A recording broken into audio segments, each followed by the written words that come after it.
As I mentioned at the introduction of this DVD, nearly half the state of Utah lies within the geographical region known as the Great Basin. Although the rest of the state may not be included within this geographical region, the terrain, vegetation, and weather is very similar. Out here in the West, wildfire has played a significant and continuous role in the development of our unique landscape.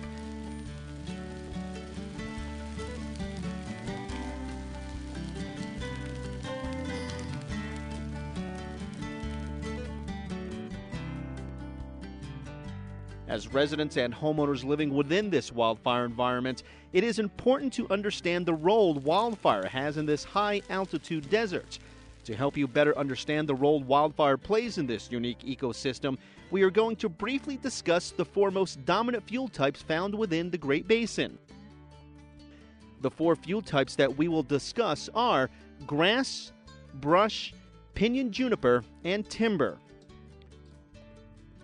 Although these four fuel types can be broken down into several more specific categories, we want to try and keep this simple.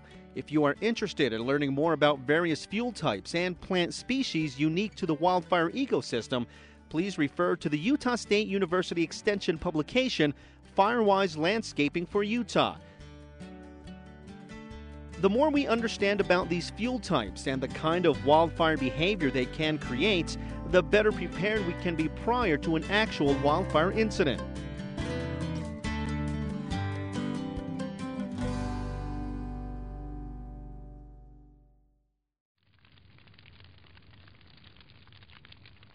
Since we have already established that most wildfires start and move along the ground, let's begin with the grass fuel types.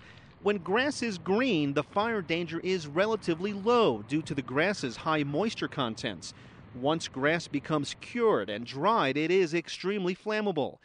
Dry grass can be explosive in high winds and can easily ignite from even the smallest amounts of sparks and embers.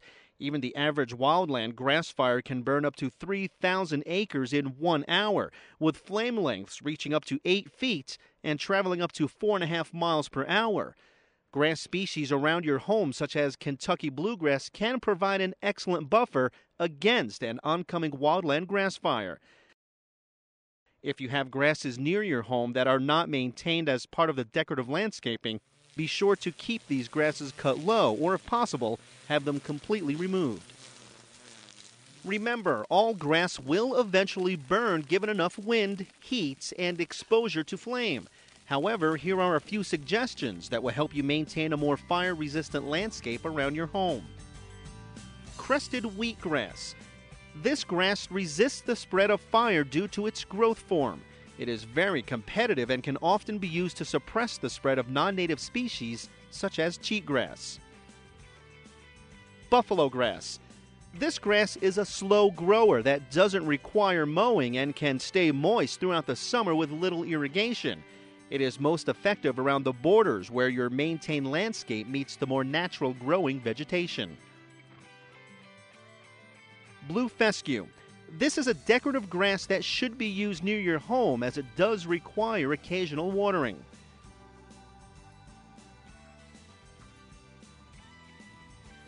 Orchard grass.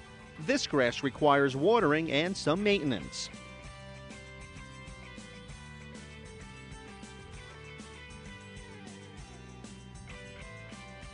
Western wheatgrass.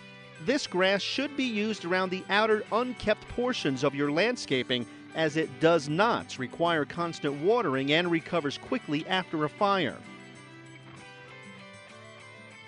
All of these grasses can be used to varying degrees for decorative landscaping around your home.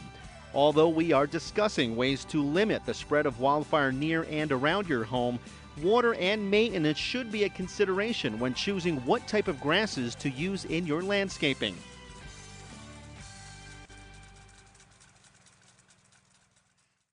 Another grass that deserves specific mention when talking about wildfire behavior is the non-native species, cheatgrass. Cheatgrass is an invasive species that is becoming more and more prevalent across the western landscape. Cheatgrass grows faster than native plants and becomes established early in the growing season, monopolizing water and nutrients. The dense stands of cheatgrass are easily ignited and fire spreads quickly through the grass. Cheatgrass is unaffected by the fires, coming back even stronger the following year while native plants struggle. For more information on cheatgrass and the effect it is having on our rangeland and watershed, you can visit the website on your screen.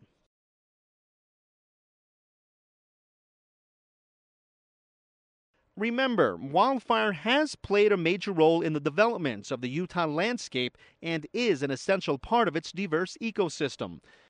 By understanding the role fire plays in a healthy ecosystem, we can become better stewards of the land we live in and establish healthy and cooperative ways of living with fire. You know, fire is a natural part of the environment. It's been here long before we came on the scene. It's going to be here long after we leave. Now we've put homes in some of these environments, and that hasn't changed a thing. Fire is still part of the environment. It may happen soon, it may happen several years down the road, but fire is going to occur in these environments sooner or later. The important thing to realize, though, is the homeowner is not powerless to deal with that situation. In fact, they are the ones that can make the biggest difference. And the time to do that is now, not when the fire is occurring, but take action before, do the mitigation, take some of these simple steps, and it's going to make your property a lot more survivable. It's going to make your community a lot safer. On behalf of the Utah Division of Forestry, Fire, and State Lands, as well as our many other sponsors, thank you for taking the time to become a little more familiar with the things you can do to protect your home from wildfire. Remember to think ahead, be prepared, and be safe.